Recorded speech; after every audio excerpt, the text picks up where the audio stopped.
In the Quran we are told about the people of Lut alayhi salam, how they practice sexual perversion, homosexuality. And Allah has zero tolerance. And so He destroyed them, Sodom and Gomorrah.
Evidence is already there, clear, that the world is increasingly embracing homosexuality and lesbianism.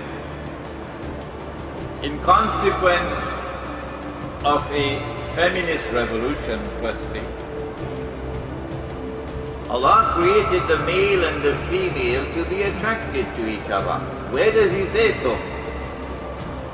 He says so in Surah Al-Layl. He says, وَاللَّيْلِ إِذَا يَغْشَى, and by the night and that which it conceals mysteriously, it shrouds. وَالنَّهَارِ إِذَا تَجَلَّى, and by the day and its bright light, nothing concealed. وَمَا خَلَقَ الذَّكَرَ وَالْأُنثَى, that in the same way that I created the night and the day, so too did I create the male and the female. Night and day are inseparable. Yes, when the day is coming to an end and is approaching the night, guess what happens? The excitement, the riot of colors, the sunset, a ball of fire, that's the excitement. So the attraction between the male and the female is something ordained by nature. By nature. It is part of the splendor of life, the mystery of life, the charm of life, which makes life so beautiful. That when you marry and the night and day come together, you get a piece of heaven right here on earth.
But now, from modern Western civilization, a modern feminist revolution, which in essence is saying that the night does not have to remain night.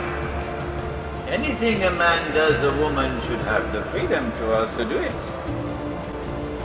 And as a consequence, the night, in Singapore, the night has already become day. In France, the night has already become day. In Malaysia, the night is making progress to become day. In Indonesia, they're having some problems. They're having some problems in Indonesia for the night to become day. The Indonesian woman is still so much a woman. As the night becomes day, the day is no longer attracted to the night. Because woman loses her femininity. She becomes more masculine than feminine. In her facial features, in her conduct. She becomes more masculine than feminine. And men are turned off. And as a consequence, as a natural outcome of the modern feminist revolution, an adversarial relationship emerges between the male and the female. And then men find it more convenient to look for peace and happiness and love in the arms of another man. And women find it more convenient to look for peace and comfort and happiness in the arms of another woman.